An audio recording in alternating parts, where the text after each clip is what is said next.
sama Kak Meriska kemarin belum lama baru pulang dari Madinah ya, dari Mekah. Gimana Kak, boleh diceritain nggak sih pengalaman di sana? Dilihat juga dari story kayaknya benar-benar khusyuk banget untuk beribadah gitu. Itu masya Allah banget ya, pengalaman yang benar-benar kita nantikan banget gitu. Setelah sekian lama Cika juga udah kangen banget di sana. Pas pertama kali ngeliat Ka'bah lagi gitu ya, terharu banget dia, terharu banget sampai nangis. Eh, Masya Allah juga sudah dimudahkan juga, semuanya dilancarkan juga ibadahnya, prosesnya. Anak-anak juga melakukan tawaf jam 2 pagi, mereka nggak ada yang rewel. Biasa kan anak-anak umur 1 tahun dan 3 tahun kan ada yang rewel atau ngantuk, pengen dia nggak berisik apa segala macam, sementara itu rame banget kan. Tapi anak-anak juga malahan tenang, aman, nyaman, malah ikutan mencoba ikutin apa yang sedang kita ucapkan. Happy banget sih kita, maksudnya dimudahkan sama Allah banget ya. Tapi sebelumnya mengajarkan gitu nggak sih, kayak misalnya bahwa ada apa gitu kan sampai dia bisa mengikuti gitu. Mereka ngaji sih di rumah. Kalau kakaknya memang ngaji dari umur 1,5 tahun, sekarang kan udah 3 tahun. Kalau adiknya dari umur 1 tahun udah ngaji. Jadi mereka udah paham. Dan untuk anakku yang pertama ini memang dia minta mau lihat Ka'bah, mau pegang Ka'bah. Emang dia ngomong, kita juga kaget gitu loh. Kok bisa tahu, terus kok bisa minta gitu. Begitu nyampe ngeliat Ka'bah, dua-duanya wow gitu. Lucu banget, Masya Allah.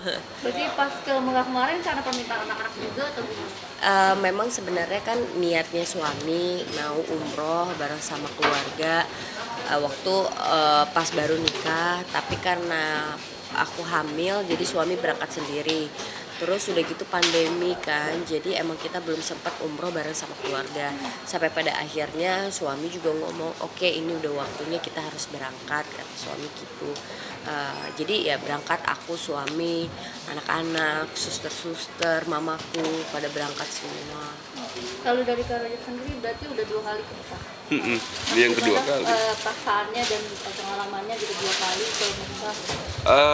Yang kedua ini agak berbeda ya, karena kan bareng keluarga juga gitu kan.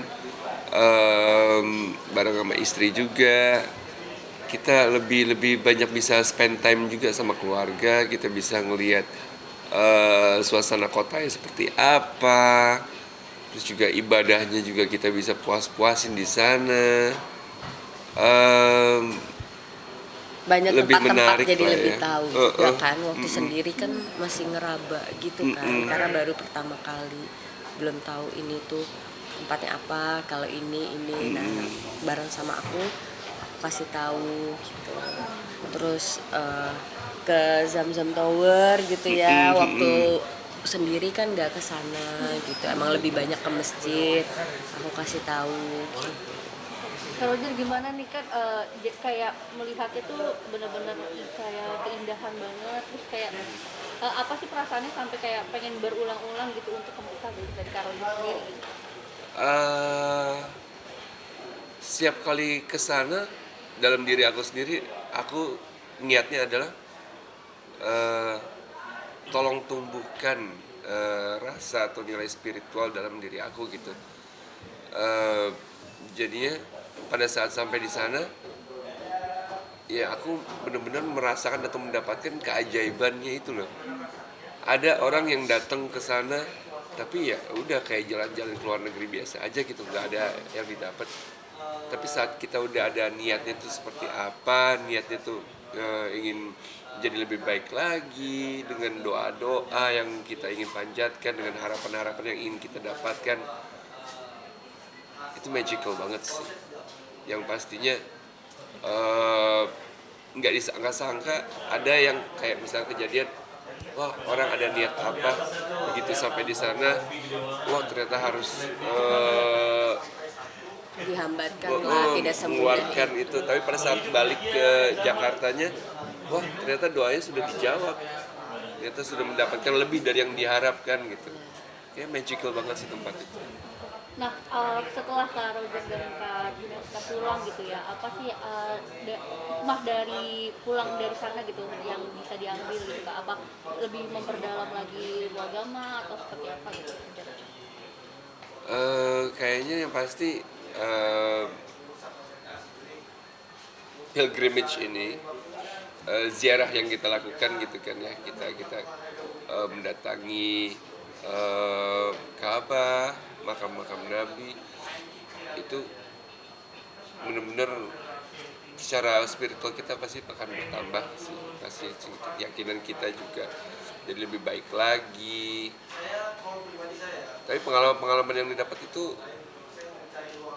agak susah ya kalau misalkan kita di tempat lain gitu ya. Oke, bicara soal tadi kan udah ibadah bareng sama, maksudnya ibadah bareng gitu. Katanya tentang soal komitmen pernikahan boleh nggak nikah. Kayak pernah nggak sih sebelum pacaran ada kayak perjanjian tertulis kayak itu menikah suami juga harus bisa menjadi istri atau apa gitu kan komitmen yang sama-sama disetujui. Mungkin lebih ke yang kalau ribut nggak boleh pisah panjang, nggak boleh keluar dari rumah, mau hal besar hal kecil. Jadi ya itu yang terjadi ketika ribut, ya mau keluar, mau tidur di kamar sama anak atau seberang kamar beda gitu. Oh iya, komitmennya ada. Jadi kita nggak, jadi ributnya nggak lama-lama seperti itu. Tapi juga sambil berjalan ya, kayak misalkan saat hamil anak pertama gitu sampai melahirkan anak pertama, ya tanggung jawab aja secara otomatis gitu, apa yang bisa kita lakukan, kita komit untuk melakukan ini bersama-sama, ya saling bantu sih. Itu kan komitmen untuk maaf banget masalah yang ya cukup gede gitu. Tapi kalau hal-hal kecil kayak kalau nggak boleh ya meskipun kita sama-sama syuting nih gitu balik tuh harus bener-bener nggak boleh sampai nginep lama gitu, ada nggak sih yang kecil-kecil gitu? Enggak sih, tapi kita lebih ke komunikasi sih. Misalkan mau pergi atau mau apa segala macam ya kita komunikasiin, izin. Kalau suami izinkan ya boleh pergi gitu, kalau enggak ya enggak. Begitu juga suami, padahal kan bisa pergi tapi ya tetap ngomong juga seperti itu. Jadi nggak ada yang harus tertulis seperti itu, enggak sih. Itu lebih ke kita pribadi aja, kan kita juga saling menghargai pasangan satu sama lain. Pernah nggak sih ada yang dilanggar satu gitu dari komitmen, jadi ada konsekuensinya gitu? Nggak ada sih selama ini. Kira-kira kalau misalkan suami nggak ngizinin, aku juga nggak berani. Begitu juga suami gitu. Daripada nanti muka aku jadi cembetut atau gimana, jadi ya kita approve satu sama lain dulu gitu. Jadi Saling menghargai. saling menghargai gitu. Aku sih takut banget kan kalau misalkan suami nggak ngizinin aku tetap bablas gitu kan, itu juga nggak sopan, dosa juga. Aku bukan dimarahin sama suami, tapi sama mamaku juga pasti akan dimarahin. Berarti selama ini komitmen itu yang bikin ya jadi patokan ya Kak dalam bertindak atau apa? Iya, komunikasi itu sih nomor satu sih. Jadi apapun itu ya kita obrolin gitu. Misalkan Suka nggak sukanya apa. iya, semuanya. setiap hari kita ngomong sih, kayak malam sebelum tidur, kayak aku minta maaf kalau ada kesalahan apa, atau aku berbuat salah, atau aku berterima kasih apa yang hari ini sudah aku diberikan sama suamiku, perhatian apa segala macam. Jadi semuanya sih lebih ke komunikasi. Kalau komunikasinya enak, jalan semuanya juga udah enak. Berarti nggak pernah kayak bohong-bohong kecil gitu dalam keluarga ya, kayak Kacut sebenarnya tadi ngomong nggak boleh pergi kalau nggak dikasih izin suami, tapi kayak gue pengen banget nih kesini gitu, ada nggak sih? Enggak sih, kalau enggak, karena sejujurnya kita Tapi berdua kita sendiri juga nggak yang otoriter gitu loh. Kita Iya. nggak yang ngekang, nggak yang, kita benar-benar membebaskan pasangan kita. Kita nggak yang, oh gue maunya begini harus ikutin, mau gue kayak gini. sebenarnya Enggak. kadang-kadang kayak suamiku juga ngizinin ya main sama teman segala macam, tapi kadang-kadang tipe kita berdua itu enaknya sama anak-anak kali ya, kita bareng gitu. Jadi kebanyakan perginya tuh ya bareng-bareng sama anak, ngajakin anak main apa. Jadi kalau ada waktu tuh pasti kita manfaatin buat anak gitu, buat main. Jadi buat untuk kita pribadi sendiri pun untuk saat ini enggak, itu balik lagi ya, kadang ada orang yang butuh me time-nya dengan cara seperti itu. Kalau aku dan suami tipe me time-nya itu ya pengennya deket terus gitu. Ada nggak sih Kak mungkin momen yang kayak tadi ngomongnya memang satu sama lain saling jujur, tapi tiba-tiba kayak ada satu kebohongan yang kayak kebongkar, kayak misalnya ini kapan dibelinya padahal kemarin udah ngomong kayak gitu, contoh kecil kayak gitu Kak, yang kebohongan akhirnya terbongkar secara nggak sadar. Enggak sih. Berarti selama ini Kita nggak Karena membiasakan masih aja 4 tahun sih. ya Mbak ya. Jadi masih Iya. aman-aman aja, kita nggak tahu ke depannya. Tapi yang jelas aku beli baju pun atau suami pun beli celana pun kita diskusi. Jadi aku mau baju yang aku pakai suamiku suka, walaupun kadang-kadang bukan tipe Kita cari tanya pendapat aja. Iya, Ini oke jadi- nggak ya? Oke nggak ya? Gitu. Jadi hal kecil pun nanya gitu, yang sebenarnya Komunikasi nggak balik perlu lagi lah gitu, ya. kayak beli baju apa, kayak makan aja deh, hal kecil nggak penting. Hari ini kita makan apa ya? Kamu mau ini nggak? Aku lagi pengen ini, misalkan Roger ngomong gitu. Tapi aku lagi nggak pengen, ya udah kita ganti. Jadi hal kecil yang nggak penting pun kita kadang-kadang kita obrolin, bukan yang kayak makan terus aja sendiri lagi pengen apa. Ngomong, bahkan kalau lagi di tempat yang berbeda, misalkan aku lagi syuting, Roger lagi kerja di mana, dia teleponan juga, kamu udah makan belum? Mau makan ini nggak?